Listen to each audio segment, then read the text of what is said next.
I was given a piece of paper about an hour and a half ago, and I found out what a bad host I was today because I was here late and I was not able to talk to Tim for very long. But I'd like to introduce him at this time, and hopefully all of us together can learn a little bit more about him and take it from there. So with that, I'll give you Tim.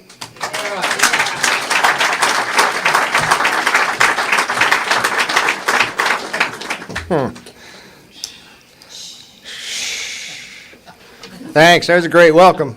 I can't hardly wait to hear what I got to say. First, I want to thank whoever it was, everybody that was involved in putting this together. Isn't this a wonderful thing? This is a great deal.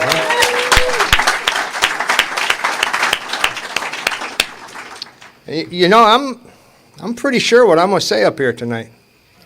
I'm not pretty sure what you're going to hear, though. Huh?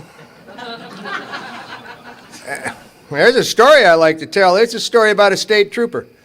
And that state trooper, he's just sitting on the side of the road waiting for someone to go by and do something wrong, because that's what state troopers do. And sure enough, this one day, this boy come driving down the road in a pickup truck. And the back of that pickup truck was full of penguins. And that trooper, he knew something was wrong with that. They're pretty smart, you know. And he pulled that boy over. He says, "Son, where are you going with all those penguins in the back of that pickup truck?" He said, "Well, officer, we're not going anywhere. We're just out for a ride." He said, "Boy, what's wrong with you? You can't take penguins for a ride. You take those penguins to the zoo." He said, "Yes, sir, I will." Next day, that trooper, he's in the same spot. Comes that boy in that pickup truck one more time. Back of the truck is still full of penguins. But on that day, all those penguins are wearing sunglasses. He pulled him over again. He says, "Son, I thought I told you to take those penguins to the zoo." He said, "Yes, sir, I did. Today we're going to the beach."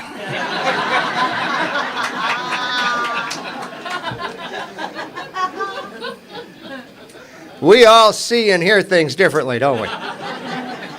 We can be sitting there listening to the same person, watching the same person, but you're going to see something different than I see it. You're going to hear something different than I hear. Let me give you an example. There's a room. In the middle of the room, there's a table. In the middle of that table, there's a $100 bill. Standing around the table is the perfect man, the perfect woman, Santa Claus, and the Easter Bunny. And the lights went out. Those lights went back on, that $100 bill was gone. Who do you think took it? It had to be the perfect woman, because those other three things don't exist, do they?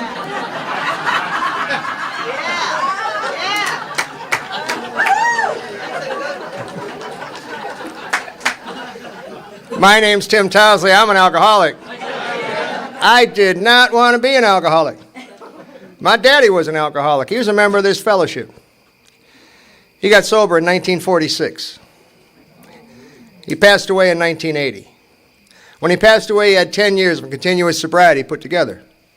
And what that did for me early in my life, it gave me an opportunity to see what an alcoholic was all about, to see what alcoholism was all about, and also to see what Alcoholics Anonymous was all about.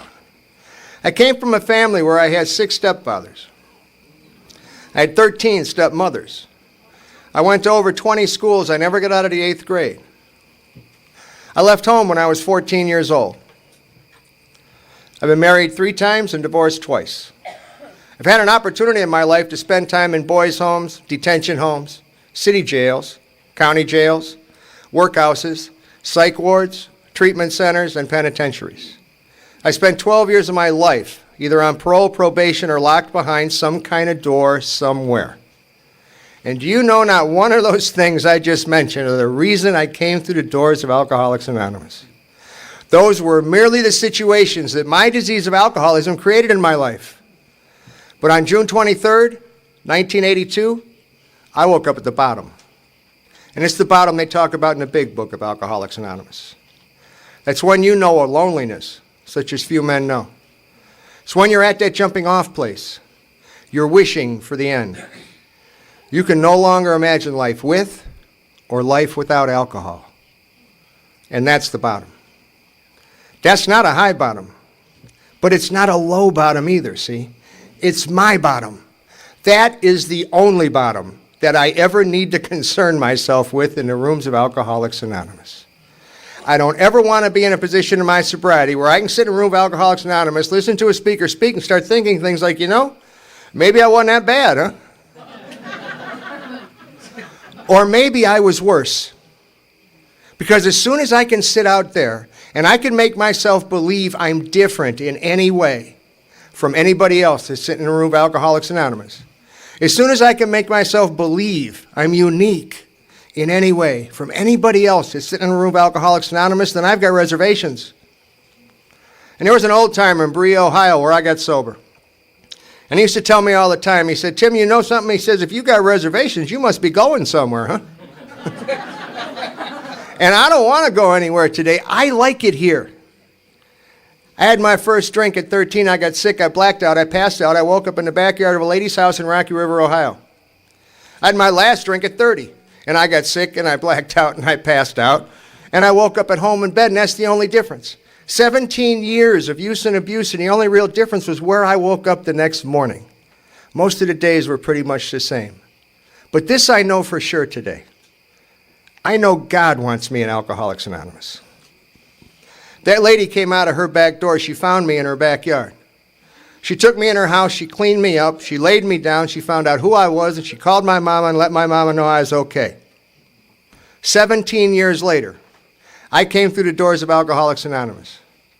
I was sober about 2 weeks, and I went to a meeting. And that woman was leading the meeting. My very first drunk, I found myself in the arms of Alcoholics Anonymous. And she did for me that night all she knew how to do. She was sober about 60 days when she found me in her backyard. And what they told her to do at her home group was help a drunk. They didn't tell her only help the old drunks or the young drunks, the white drunks or the black drunks, the male drunks or the female drunks. They told her to help a drunk, period. And that's what she did that night. And do you know I still see that woman at meetings today? She's over 80 years old and over 40 years sober. And what do you think she's doing? She's helping drunks. There's two things in my life I ran from. I don't run from them anymore. I have some today. I'm still not crazy about them, but I don't run from them. I try to deal with those two things today. And those two things are responsibility and authority. Huh? I don't like being responsible. There's a lot of responsibility involved with being responsible, you know. And I certainly don't like people telling me I'm supposed to be responsible. It seemed like in my life at 14 years old, everybody had an idea about Tim's life. How tight his jeans should be, how long his hair should be, how high the heels on his boots should be, go home, don't go home, go to school, don't go to school. Everybody had an idea about Tim's life. No one asked Tim. I'm at a family gathering. I'm about 14 years old. I'm listening to people talk. And I heard somebody say this. They said, my daddy, my real father was in New Orleans, and he was sober. And with that information, I left home the next day. Because I knew what my problem was. It wasn't what I was doing or who I was doing it with. My problem was I didn't have my real father in my life.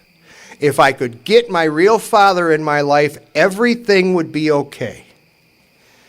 I went to New Orleans. I contacted Alcoholics Anonymous. They found my daddy for me, and they put us together. And all of a sudden, I had a father, and he had a son. And we tried to be those two things, but neither one of us ever been either of those two things before. We did the best we could, but it just didn't work out. After being there for about 3 months, my daddy started drinking again. And I found something out. I can remember coming into my mother's living room, passing out, and having her scream at me the next morning, Tim, don't drink. Please don't drink. You'll get what your father has. But I never saw what she was trying to keep me from getting until I watched my father drink in New Orleans. I watched him get drunk. I watched him go into the DTs. And I watched the people from Alcoholics Anonymous in New Orleans come into our little apartment, take him away, and put him in Bridge House in New Orleans. And I made a decision on that day. I'm not going to be an alcoholic. I'm not going to end up like my daddy ended up. And I didn't have another drink for the next 4 years. I didn't do much of anything for the next 4 years, really. I just hitchhiked all around this country. If I woke up in Los Angeles, didn't like it there, I'd go to New York. If New York didn't please me, I'd go to Miami. I didn't like Miami, I'd go to Dallas. I just went wherever it was I thought I wanted to be. Because all of a sudden, there I was. Huh? I'm in the city of New Orleans. I've got no responsibility. I've got no authority. I'm 14 years old, and it's 1966. And I guess I was a hippie. At least that's what folks called me.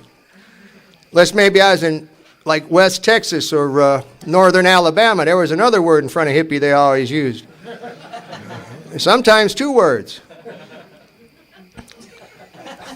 But I had 4 good years. My expectations were met. If I had a pack of cigarettes, a sleeping bag, and something to eat on that day, it was a good day. That's all I needed out of my life. My expectations were met. Now, the big book of Alcoholics Anonymous tells me this. My expectations are inversely proportional to my serenity level. Now, I don't know about you, but I do know a little bit about me today. Do you know this? Do you know if I get exactly, now I mean exactly, what I think I'm supposed to have, exactly when I think I'm supposed to have it, I'm a pretty happy guy, man. You know? Soon as I don't get what I think I'm supposed to have, when I think I'm supposed to have it, my expectations aren't met, and my serenity level goes down. I'm 18 years old. I'm outside Salt Lake City, Utah. Me and a friend of mine are hitchhiking back home. And I think I want some stuff now. You know what I mean? I want some of the stuff from the billboards and the magazine ads. That's what I want in my life. I'm looking at people over the freeways. They're painting their house. They're mowing their grass. They're walking their dog. They're doing it in their backyard. And all of a sudden, I want some of the stuff the billboards tell me I have to have. Do you know the billboards that say, if you drive this kind of car, you're okay. If you live in that kind of neighborhood, then you're okay. And if you wear these kind of clothes, then you're okay. And I thought, if I could get some of the stuff, you'd see me with the stuff. You'd know the only reason I had the stuff was because you read the billboards too, that I'm okay. And you'd tell me I'm okay because I never could tell myself I was. We got dropped off outside Utah, outside Salt Lake City somewhere. We're up in the mountains. To this day, I don't know where I was. There's nothing at this off-ramp where this guy drops us off. There's no gas stations. There's no convenience stores. There's no houses. There's no nothing. This is a road that goes farther up into the mountains in the middle of Utah. And that's where we slept that night. We woke up the next morning about froze to death. It's really cold in the mountains in the morning. And we thought we better start moving or we were just going to freeze there and someone find us someday. We walked down to the middle of the on-ramp to hitchhike back east. Sitting at the middle of the on-ramp at 7 o'clock in the morning, in the middle of Utah, in the middle of the mountains, in the middle of nowhere, sits a 6-pack of Olympia beer. I know God wants me in Alcoholics Anonymous. And that was my next drink. I drank 3 beers. He drank 3 beers. I looked at him. I said, you know, if I ever get back to Cleveland alive, I'm settling down. I'm going to marry the first girl I see. You got to have a girl. That's all part of the American dream. Billboards told me so. I got back to Cleveland alive. I stopped at my parents' home. My stepfather wasn't there, so I was allowed in. I took a shower. I changed my clothes. I borrowed my mother's car to go to the corner to buy a pack of cigarettes, picked the young lady up hitchhiking, and we got married.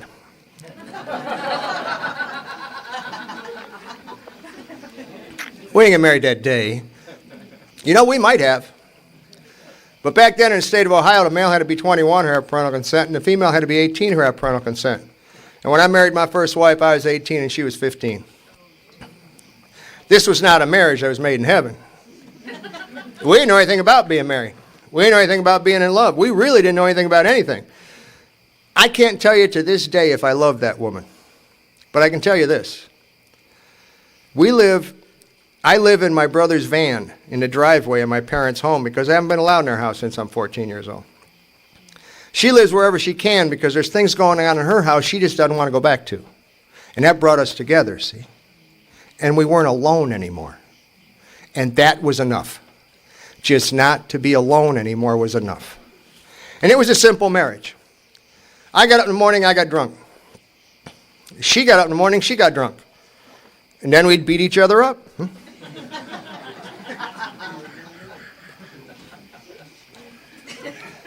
And we did that one day at a time for about 7 years. But out of that 7 years, I was away a lot. I travel a lot. I travel a lot today. I travel a lot then. It was just a little different this part of my life. I'd walk into a room, big room. Sitting in the front of the room, there'd be a guy. And he'd have a long black coat on. And every time he did this, I went somewhere.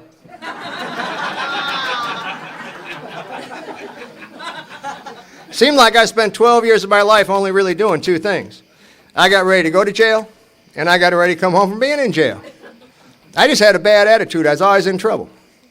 I had a crummy attitude. I'm a child of the 60s. I was against everything. I got a report card home from the 3rd grade. Y'all remember your report cards? Teacher would snitch on you on the back of it. You'd have to take it home, show your mama, have her sign it and bring it back. My 3rd grade report card says, bad attitude. Says, Timothy does not play well with others, it says. I'm 8 years old and I haven't had a drink yet, but they know I got a problem. I wasn't a violent criminal. I was a stupid criminal. I got arrested for stupid stuff. I got arrested for stuff like verbal abuse of a police officer. I was in a little city called Parma, Ohio. I got arrested for obscene finger language to a police officer. And that was in Parma, Ohio. And if y'all aren't hip to Parma, Ohio, I want to tell you this. They got no sense of humor in Parma, Ohio.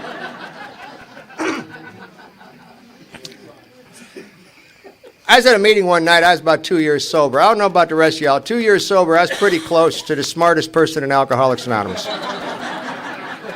And when I got to the meetings, I made sure y'all knew just how much I did know about Alcoholics Anonymous, too.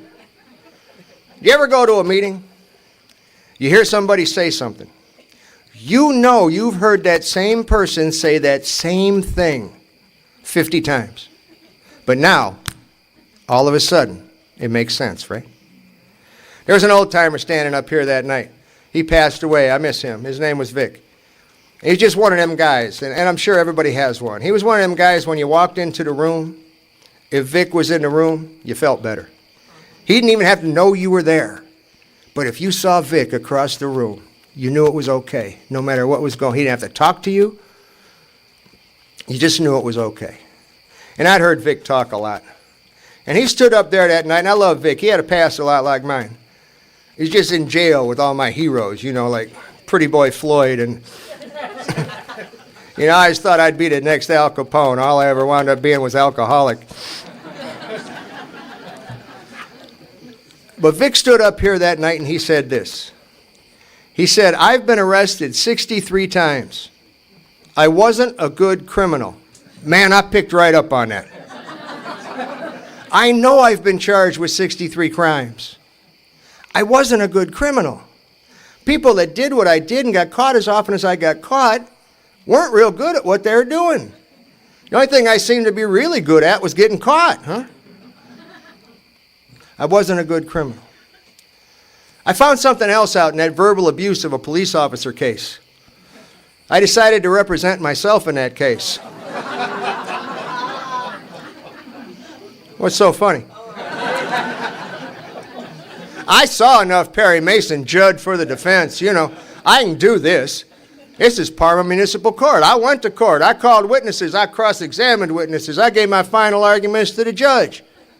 Y'all know what I found out, right? I wasn't a very good attorney either, man. Back to the workhouse.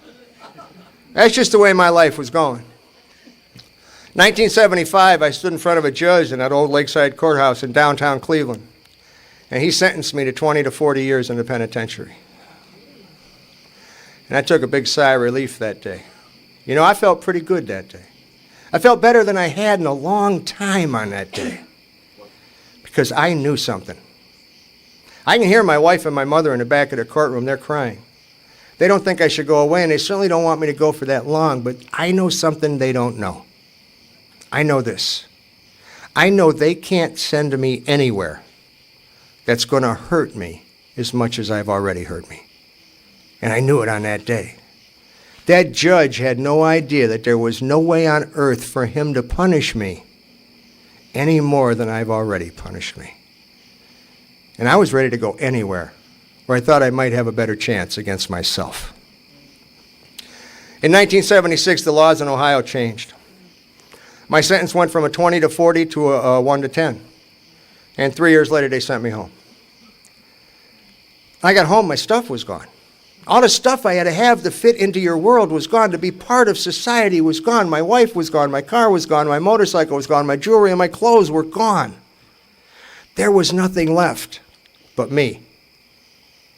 And without the stuff, that didn't leave very much, as far as I thought. And I didn't do anything for the next 35 or 40 days but drink. I crawled into a bottle of alcohol. I got as drunk as I could, blacked out as I could, passed out as I could, as many times that day as I needed to. I crawled into a bottle of alcohol. Not once in my life have I ever crawled into a bottle of alcohol to hide from you. Never have I crawled into a bottle of alcohol to hide from them. I got as drunk as I could, blacked out as I could, passed out as I could, as many times that day as I needed to. I crawled into that bottle to hide from me. You see, I knew what I was. I was an ex-husband. I was an ex-con. I was an ex-brother. And I was an ex-son. I failed at everything I ever tried to do, but if I was drunk enough, I didn't have to look. Finally, a friend of mine came over, almost physically took me out of my home. He says, "You're out of prison. It's time to start living again. I'm not going to let you sit here and drink yourself to death." And he took me down to the flats in Cleveland. This is a long time ago. This is before they ruined the flats. They yuppied it all up, you know? The flats used to be a really nice place to go get drunk. That's what you went to the flats for, to get drunk. You drank Pabst Blue Ribbon beer and Jim Beam bourbon. You got drunk. You didn't go to the flats to have dinner. You didn't go to the flats on your boat. You certainly didn't go to the flats to drink something that came from something called a microbrewery, for Christ's sake.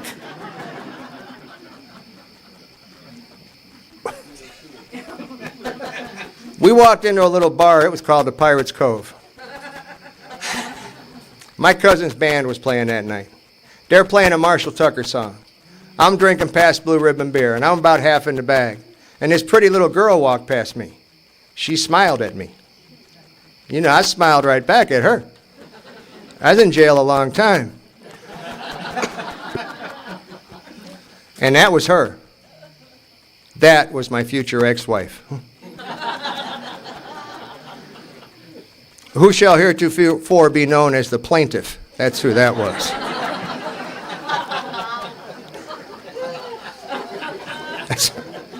It's one of my new goals in life today. Just once in my life, I'd like to be the plaintiff. All I ever get to be is a defendant, you know? Once I'd like to be the plaintiff. Let me tell you about my second wife. Because when she came into my house, she had some stuff with her. She had some stuff I think I used to have, I just don't know where it went. She had things with her like honesty. She had purity. She had unselfishness. And she had love. These are the things she brought with her when she came. And 4 years later, she left. And the only thing she left with was the disease of alcoholism. It stripped every decent thing that woman had. I'm not the only one I hurt when I pick up a drink. And I know that today. I touch a lot of lives. I tried for a couple years. I had a parole officer, didn't bother me too much. I had a pretty decent job. I went to work every day. I never called in sick. I was never late. I worked any overtime they wanted me to do. I did everything the way you're supposed to do it for 2 years. You listening to me? I worked 2 years. After working that hard and doing the right thing for 2 years, I'm sitting in my living room one night drunk. And I'm surveying my dynasty, huh? Do you know after 2 years, I don't have a house on the lake. I don't have a Porsche in the driveway. I'm not wearing the right kind of clothes. I don't belong to the right kind of clubs. I'm not running around with the right kind of people. After 2 years. So I came to a conclusion and I made a decision that night. You see, I figured it out. Those things are for other people. And I'm just one of the people that's not supposed to have those things no matter what I do. And I woke up the next morning, called my boss, and quit my job. In the end of my drinking's not too exciting. I got up, I got drunk. If I got up again, I got drunk again. My wife lasted for about 2 years and she had to go. And at 30 years old, this is my life. Do you know those family gatherings we have? Maybe it's Thanksgiving or Easter, Mother's Day, Christmas, whatever it is. We're going to go somewhere to a central location. We're going to sit at a table with our family and loved ones. We're going to hold their hands and we'll say grace. We'll share a meal with each other. And after the meal, we'll sit around and we'll share what's going on in other people's lives. This is the way it works at my house. I pull into my parents' driveway and I blow the horn. When they hear the horn inside, my little brother comes out of the back door. He's got a paper plate in his hand and it's wrapped in tin foil. And I'm allowed to sit in my car and eat my holiday meal off a paper plate with a plastic knife and a plastic fork. I can't sit at their table. I can't hold their hands and say grace. And they certainly don't want me to share anything with them that's going on in my life. But I don't want you to think they stopped loving me. Not even this much did their love diminish for me at that time in my life. They just realized every time they reached down and stopped me from hitting my bottom, every time they allowed me not to be responsible for my own actions, they were killing me. You see, my parents loved me so much, they let me go. I don't have any children. I can only imagine how much love that must take. Huh? June 23rd, 1982, I woke up at that bottom I told you about. And I didn't know what to do. And when I didn't know what to do in my life, I always did the same thing. I made a phone call. And I don't know if I made that phone call 100 times or 1,000 times. There's always the same phone call. It was a simple phone call. It was, Mom, help. And my mom came. I couldn't go to her, but she'd always come to me. She walked into my little house. I'm kneeling on the living room floor. I'm crying uncontrollably. I'm shaking apart. I have hepatitis, and I weigh 112 pounds. And the first words out of my mother's mouth were, I'll kill her for doing this to you. Alcoholism. This is a family disease. Blaming others is a big part of this disease. My mother has it too. We made some phone calls and I found myself in an emergency room. I got a doctor playing with my liver. He says, son, you got an alcohol problem. I said, oh, no, sir, not me. No. I just didn't want to be an alcoholic. I told y'all before I didn't want to be an alcoholic. I was ready to be anything else he offered me, but I just didn't want to be an alcoholic. He says, son, I don't care what you want to be or don't want to be. Call yourself or don't call yourself. You don't quit drinking, you're going to die. And I heard him say that. And I spent the next 10 days in a psych ward on the east side of Cleveland, the first 3 in restraints. I'm powerless over alcohol. My life had become unmanageable. That sounded a little bit like step 1, didn't it? A little bit. I got a psychiatrist in my psych ward. I got the happiest psychiatrist on earth in my psych ward. And he comes to visit me every morning about 7 o'clock in the morning. Tim, how you doing? Good to see you. Isn't it a beautiful day, huh? I don't know about the rest of y'all. 7 o'clock in the morning in a psych ward on the east side of Cleveland, tied to the bed. I'm not real spiritual, man, you know. I told him what I thought, and he just did what psychiatrists do. Y'all know what they do, don't you? They write in their charts. They nod their heads. That's what they do. Then they go away. Pretty soon they make you take that test, don't they? Did you ever take that test? If I had a nickel for every time I took that test, I wouldn't have to work. Every time they sent me somewhere, they made me take the test. The MMPI test. It's got 600 questions on it. There's only one question on that test I can't answer. It's my favorite question on the whole MMPI test.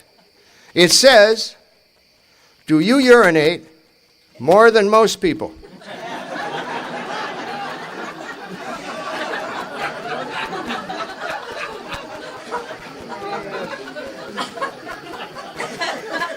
I don't know. I'm the one supposed to be crazy, right? On the third day, that psychiatrist came into my room, and I don't ever want to forget this day. He undid the straps. He put his chart in the windowsill, and he sat on my bed. He said, Tim, I can't make your wife come home. I don't have a job to give you. I'm not going to make a house payment for you. But if you never want to take another drink as long as you live, I can tell you how to do that, one day at a time. This psychiatrist was a recovering member of the Fellowship of Alcoholics Anonymous. I know God wants me here. He sat on the edge of my bed and he shared a little bit of his story with me. Then I shared a little bit of my story with him. And all of a sudden, it was no longer I'm powerless over alcohol, that my life had become unmanageable. All of a sudden, it became we. We admitted we were powerless over alcohol, that our lives had become unmanageable. And that's step one. And I know today that without the we, I don't have a chance, man. 7 days later, he sent me home. He gave me my prescription. I think it's the most valuable thing anybody's ever given me my whole life. He gave me a meeting scheduled, Alcoholics Anonymous. He said, when you get home, I want you to do two things. I want you to go to a meeting. When you get to that meeting, I want you to get a sponsor. And I got home, and I didn't know what to do. And I told you all what I do when I don't know what to do. I called my mama.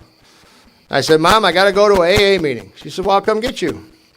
My mom knows all about Alcoholics Anonymous. She went to meetings with my daddy in the 40s and the 50s. There's been a big book in my house as long as I can remember. And she dropped me on your doorstep. It was July 4th, and it was 1982. And she left me with some advice I want to share with you. She said, I'm not coming back to get you. You go to the front table, you tell the people at the front table you're new. You don't have a car, you don't have a driver's license, you need a ride home. And you stay away from the women in Alcoholics Anonymous.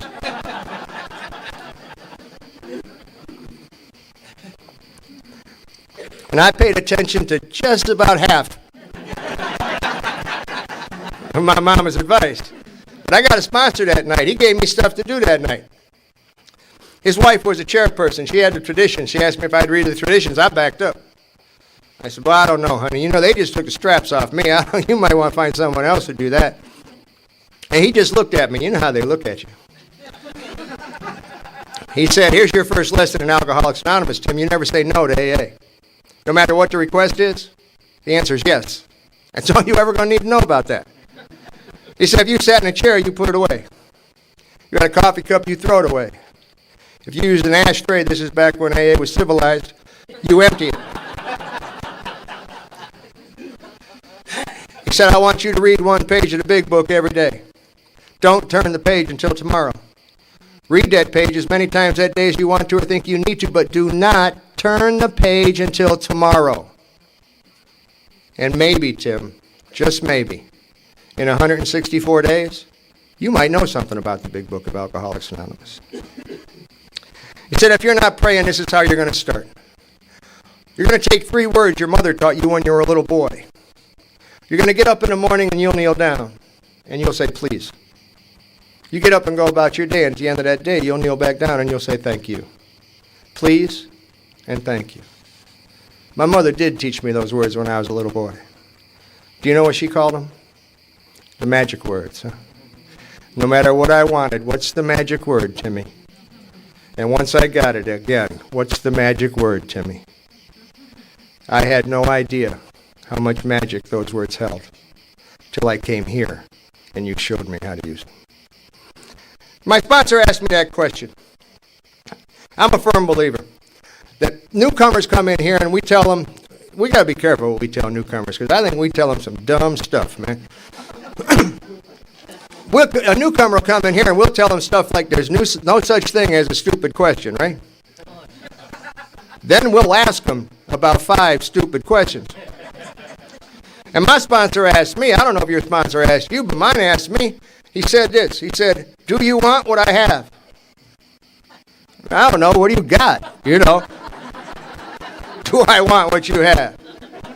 My first sponsor had a brand new Tornado, wore a Rolex watch. His wife was a stewardess. She had the prettiest green eyes I ever saw in my life. Do I want what you got? What page is that on, pal? You know. I didn't know what he was trying to give me. I had no idea. Because when I got here, I did not want what you had. The only thing I knew for sure when I got here is that I didn't want what I had. That I knew for sure. And God loved me so much, he put people like you in my path that showed me another way. Do you know when I knew I had what you wanted me to have? You know when I knew for sure the first time? First time I gave it away. Then I knew. I knew what you wanted for me. You wanted those promises to come true. You wanted that feeling of uselessness and self-pity to leave, and it did. I found out when I had it by giving it away. I came to believe by watching you my life would change if I did what you did, and that's what I did. I knelt down with my sponsor and I said a 3rd step prayer. I wasn't crazy about the 3rd step, or the 3rd step prayer for that matter. I don't know what y'all thought first time you saw it. First thing went through my mind was, what if it works? Then what? You know. I said, well, okay, now if I do this, what's going to happen? He says, we don't know. I said, oh, no, you got to do better than that. And we're arguing back and forth. And he said, you're complicating this way too much. This is a simple program. Don't ever complicate Alcoholics Anonymous. And he gave me something. If you got one, you can understand the 3rd step prayer. I always have one. It's a penny. This is a special penny. This penny's from 1918. That's the year my mama was born. And if you look at the back of the penny, you're going to see the Lincoln Memorial. And it'll say 1 cent. But you know what happens as soon as you turn it over? On the front of the penny, it says, in God we trust. And that's the 3rd step. It's not about God's will. That step is about my will. Am I willing to trust God with it? And I can tell you today I am. And once I can do that, there's another word on the front of that penny. And that word's liberty. That's the freedom I can have just by trusting God a day at a time. I started on that 4th step, but y'all know that's not one you want to rush right into, right? No, really, you really got to take your time with that 4th step because you got to read all them books. We ain't got nothing in Alcoholics Anonymous, pal. We got books. We got blue books. We got blue and blue books. We got little blue books. We got little black books, little red books, little green books. We got guides. We got lists. Hell, we even got experts in Alcoholics Anonymous today. And you got to talk to every old timer in the world, right? Because if you don't read all them books, talk to every old timer in the world, you're going to mess that 4th step up, aren't you? There's only one way to do the 4th step wrong. Don't do it. That's the only way to do the 4th step wrong is don't do it.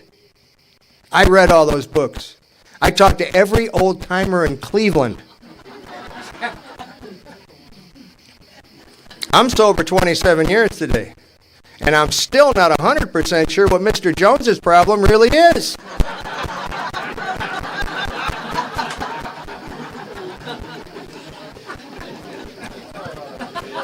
I'm sitting at home one night, my phone rang. It's my sponsor. He said, hey, how's that 4th step coming, Tim? I said, oh, it's coming right along. Then he gave me something. You got to be careful what you tell your newcomers. He said, he gave me information. He said, it'll get done in God's time, he said. You know, that's exactly what I was thinking, too, about that 4th step getting done. I said, yeah, it'll get done in God's time, and I hung the phone up. About 5 minutes later, the phone rang. It's my sponsor. He said, how's that 4th step coming, Tim? But I got something now, right? I got information. I gave it right back to him. I said, it's going to get done in God's time. He said, that's a good thing, because God's time is tomorrow morning at 9 o'clock. I made an appointment for you to do your 5th. That's the kind of guy my sponsor was. He's always helping. He'd sit behind you at meetings. They'd say, we need coffee help. He'd raise my hand. He's just always helpful like that. I did a 4th step and I did a 5th step. I found out what I did. I shared with another human being and God why I did it. And then I had to become entirely ready for everything to go. But I couldn't do that by myself. The big book are the directions to a new way of life. That's where the directions are to a new way of life. You know I got a pair of pink socks at home? I never wanted a pair of pink socks. I never bought a pair of pink socks. No one else ever bought me a pair of pink socks. But I have a pair of pink socks at home. I used to have a pair of white socks and a brand new red t-shirt.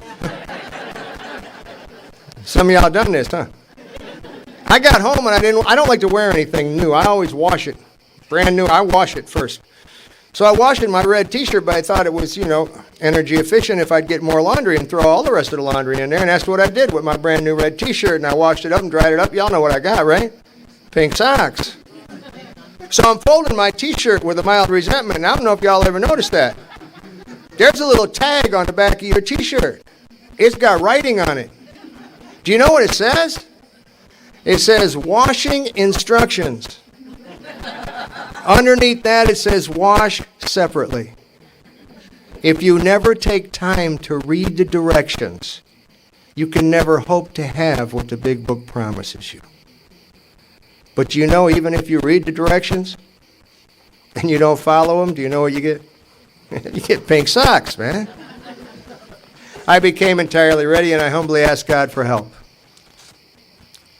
My God sent me to the 8th step. And I had a look at everybody I'd wronged. And I'm going down my 8th step list. And my sponsor's on the way over because we're going to go over this and we're going to get into this 8th and 9th step deal. And he's on the way over and I'm looking at my list and I'm looking at this guy over here. Now I did that to him. I don't dispute the fact. I did it. But he did this to me. Right? I scratched him off the list. That's a push, man. That's a push. We're even. And I'm steady scratching people off the list, waiting for my sponsor to show up. By the time he gets there, there's no one left on my list but my mama. He said, Tim, you don't understand. This step is about forgiveness. You have to learn to forgive everybody that ever wronged you. When you can do that, and only when you can do that, then you have the right to ask somebody else for forgiveness. But only once you can forgive. I learned to forgive. I made direct amends to the people I've wronged. And before I was halfway through, those promises started coming true, just like the book says. I got that Porsche in the driveway today. I keep it disguised as a Toyota, though. That's that's just so no one will steal it. Maybe you'll see it someday. And you'll think, man, that's no Porsche. That's a Toyota. But you got to remember this. There's only one person sitting in this room right now that's looking out of your eyes. And that's the only person that's ever going to be responsible for what you see. You can see good or you can see bad. But you're the one looking, and you're the one responsible for making that decision. Because when I go home, I'm going to get inside my car. Alcoholics Anonymous is an inside job. I spent my whole life believing if I could make the outside look good enough, that the inside would feel better. Until I came to you and you showed me how to work from the inside out. And when I get inside my car, I don't see Toyota. I see Porsche. Carrera. It's black with a moonroof. Got a Bose CD system in it with a 12-disc changer. And I hit those power windows. And I'll drive to the job. That would be the job I didn't used to have when I was drinking. And there I'll see my friends. The friends I didn't used to have when I was drinking. I don't know who has your message, do you? Are you waiting for somebody with 60, 70 years of sobriety? Maybe the person God sent with your message today isn't even going to get sober for 60 or 70 more minutes. I don't know who has your message. I know this today, that if there's somebody talking and I can hear them, God wants me to listen. I know that today. I got a message on the first step about 16, 17 years ago. I was invited to speak in Indiana. My wife couldn't go with me that weekend, so I took one of my new guys with me. I didn't want to take my car because I didn't think my car would make it to Indiana. So I took my wife's car. She's driving a Honda Civic back then. And you know, in a Honda Civic, what do you get in a Honda Civic? 400 miles to a gallon in a Honda Civic, right? No, really, you drive a Honda Civic just about from now on, never have to put gas in a Honda Civic. And me and my new guy headed for Valparaiso, Indiana. We went underneath the sign and said my exit was about 5 exits away. And I looked down, and the gas gauge said empty. And I'm thinking, well, yeah, empty like in a real car empty, you know, but a Honda Civic empty, you've got to have 100 miles left, right? There's only 50 left in Indiana. I never gave it another thought until we went underneath the sign and said my exit was 2 miles. As soon as I went underneath that sign, I ran out of gas. If you got a Honda Civic and it says empty, they're dead serious about that. That's exactly what they mean.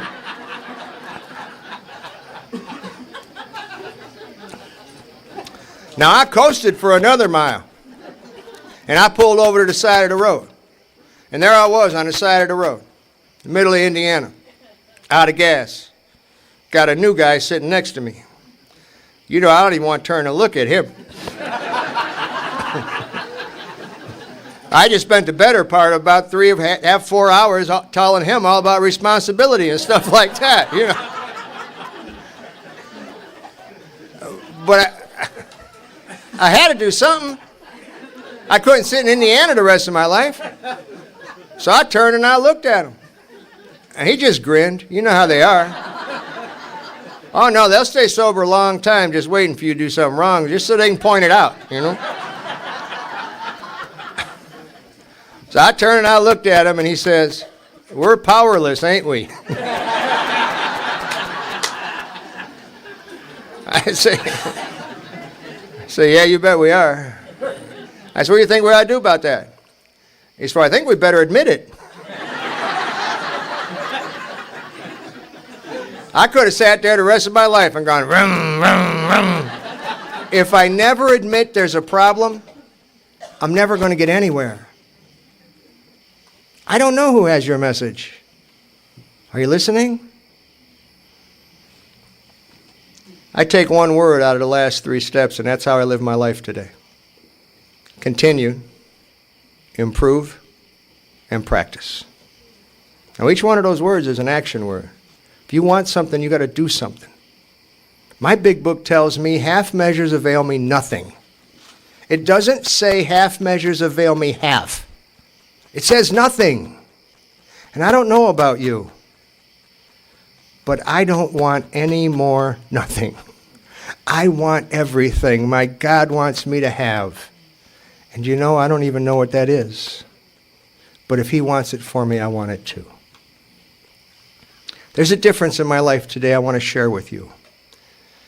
I used to do it a lot more than I do today. I used to go to the prisons and talk to the guys in the prisons. And a lot of different reasons why I quit going, but I got sick, and the rules in Ohio changed. If you wanted to go into the penitentiaries in Ohio now, you have to fill an application out. I never had to fill an application out to get into a penitentiary, man. I was always pre-approved when I got there. Man, they had clothes, had my name on them and stuff when I got there. They was happy to see me. But I was at a penitentiary about 20-some years ago. I was in a penitentiary. And I was talking to the guys out there. And a guy came up to me after the meeting. He said, can I call you?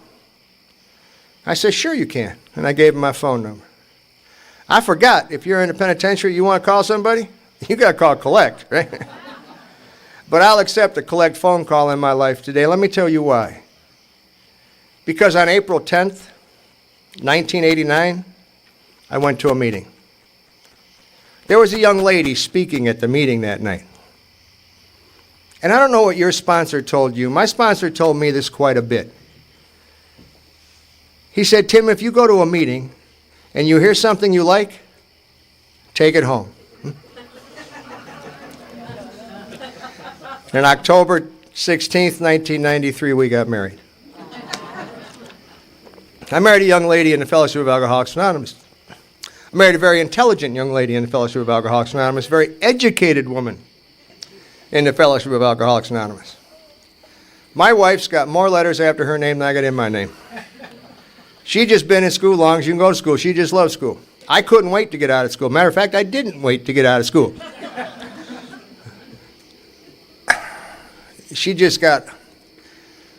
My wife's got a BA. She's got an MA. She's got MACT. She was ABD, and now she has a PhD. Then she got my personal favorite, and that's a JOB.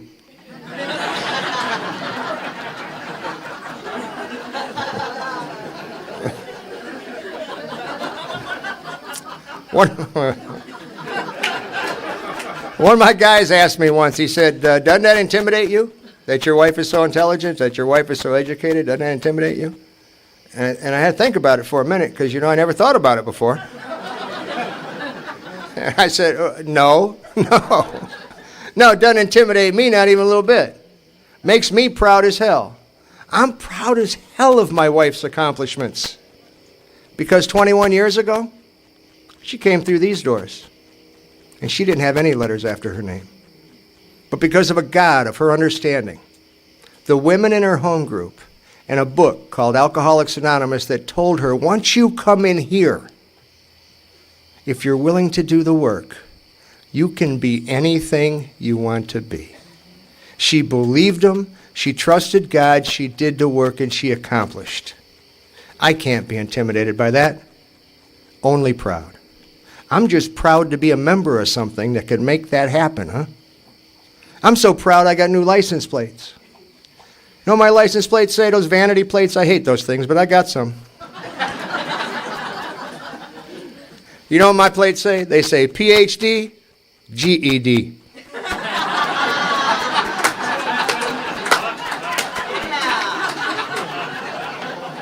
I got letters after my name, too.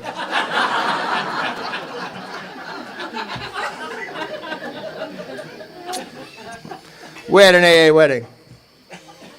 It started with the Serenity Prayer. It ended with the Lord's Prayer. There was a reading from the 12 and 12 in between.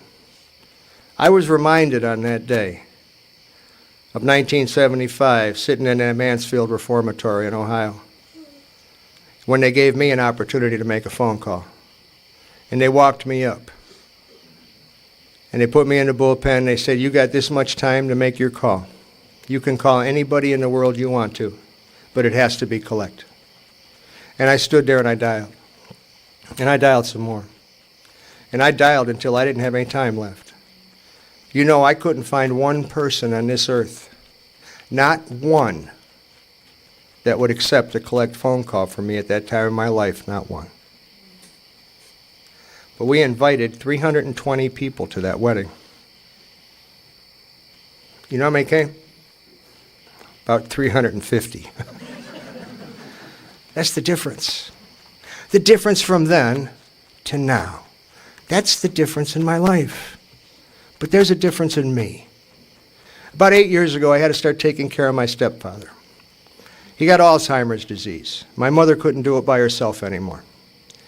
If you're sitting out there and you're new, and you hear people talk about things from the podium, that this is happening for him, and this is coming back for him, and everything is groovy, and you're sitting out there and you're wondering when your turn is, let me tell you this. I was sober 9.5 years before I was permitted to drive in the state of Ohio.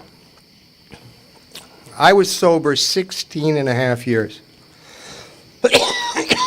Excuse me. Before I was allowed back into my parents' home. These things will happen. I promise you that. Me, Tim Townsley, I promise you that they will happen if you stay. Don't leave before they do, and I promise you they will. There weren't two people on earth that hated each other more than me and my stepfather. But I had to become his caregiver. Alzheimer's is a terrible thing. And Al-Anon once told me that it's a lot like what they see. Someone deteriorating in front of them, and they're helpless and they're hopeless and there's nothing they can do. And I watched that happen. And after a little while, he was escaping from the house and stealing the car, and the police were bringing him home, and it just wasn't safe to keep him there anymore. But they have a very nice place in Sandusky, the VA. And they have 3 Alzheimer's units there. And they just did a wonderful, wonderful job, and I was real lucky even just to get him in there. So my weekends became taking my mother to Sandusky to visit my stepfather every weekend, and we'd spend a weekend in Sandusky and visit him. And after about a year, he passed away. That left me with an 83-year-old mother at home that I had to start taking care of. And Mom did pretty good for a long time. She had some strokes, little strokes. She broke her hip a couple times. But she didn't want to go into a home. And we had that talk. And I said, Mom, look, the first few years of my life, you fed me. You changed my diapers. You took care of me. If I have to do that for you, the last few years of your life, I would be more than happy to do that. And she looked at me and she says, as only a mother could say, she said, the first few years of your life.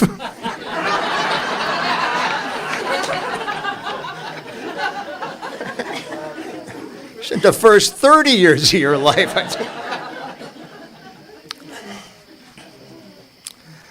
I was in a position where Mom didn't have to go in any home. She got to stay on her own. I had a woman that came in and took care of her during the day. After work, I'd go over and I'd get her dinner, and I'd get her cleaned up, and I'd put her pajamas on and put her to bed. And that's what I did after work. On the weekends, I'd be there all weekend. I'd make three meals for her, and I'd pay her bills and walk her dog and just do what Mom needed done. And if there was nothing to be done, then we'd sit and we'd talk. Something we hadn't been able to do from the time I was 6 or 14 years old until the time I was 40-something years old. And we sat there and we'd talk. And that's what I did on the weekends. Do you know what I like to do on weekends? I like to play golf. I have friends that play. I wasn't able to play for a long time. I got sick, I had hepatitis C. I went through interferon treatment for it for a year. Lost 35 pounds, most of my hair, and all of my energy. And I just really wasn't physically able to play for a long, long time. The treatment didn't work. So now every year I go for a biopsy, and they tell me don't worry, and I don't worry. So, but I wasn't able to play for a long time. But I had friends that played. And every once in a while they'd call and ask me if I could play on the weekend with them. And one called me one day and he said, we have an opening Sunday morning to play in our foursome. Would you like to play? And I said, boy, you know, I'd love to play with you Sunday morning, but I won't be able to. I'll be with my mom on Sunday morning. And he said, do you have to be with your mom on Sunday morning? I said, no, I don't. I get to be with my mom. I get to be there on Sunday morning. That's the difference. I get to be there. I don't know. Now, June 1st, 2005, I was kneeling next to my mother's bed, and I was holding her hand. And at 4:45 that day, the angels came. They took her hand from mine, and they put it in God's. And I was able to do something on that day, something you taught me that I'll never be grateful enough to you for. You taught me to let go and let God. Now, I don't know why you think I took care of my mom. Maybe you think it's because I was in prison 3 years, she never missed a visit. Maybe you think it was because of my great cooking that she just couldn't do without it. Huh? That wasn't it. Maybe it was my vast medical knowledge, that if there was an emergency, I could do something about it. Now, I've written some prescriptions in my lifetime, but that wasn't it. Do you know why I think I took care of my mom? I think it was because I've known a loneliness such as few men know. And that loneliness is a disease of the elderly. Is there somebody in your life, every once in a while it crosses through your mind, you know, I should give them a call. I should see how they're doing. Quit thinking about it and do it. It's awful hard to make amends at the funeral home. I want to tell you one of the most important things my mom ever told me. Friday night's my home group, and I'd go to my mom's and I'd get her dinner. And I'd get her cleaned up and put her pajamas on, and she'd want to watch Lawrence Welk or something like that. And I'd get the TV all set for her and certain buttons to push so she could get to where she ever wanted to get to. And I'd hang around for a little while until it was time to go to the meeting. When it was time to go to the meeting, I'd go back into her room and I'd give her a kiss on her forehead and I'd say, I'm going to the meeting, Mom, I love you. And when we tell somebody we love them, what we'd like to hear them say is, I love you too, isn't it? I love you too. Well, let me tell you about this particular Friday night. I got her ready for bed and I put her in bed and we put Lawrence Welk on. It was time to go to the meeting and I got up and I walked back. I gave my mom a kiss on her forehead. And I said, Mom, I love you. I'm going to the meeting. She didn't say, I love you too. She said something much more important. She said, I know you do. I know you do. People should know we love them long, long before we have to tell them. We got a lot of purposes in Alcoholics Anonymous, huh? We got a primary purpose. We got a singleness of purpose. We have our real purpose, and that's my favorite. Our real purpose is to become of maximum use to our fellows and to our God. Not just here. Everywhere. Everywhere. Remember this. What you're doing today, between the Serenity Prayer and the Lord's Prayer, will never be as important as what you're doing between the Lord's Prayer and the Serenity Prayer. Thanks again for having me. I had a ball today.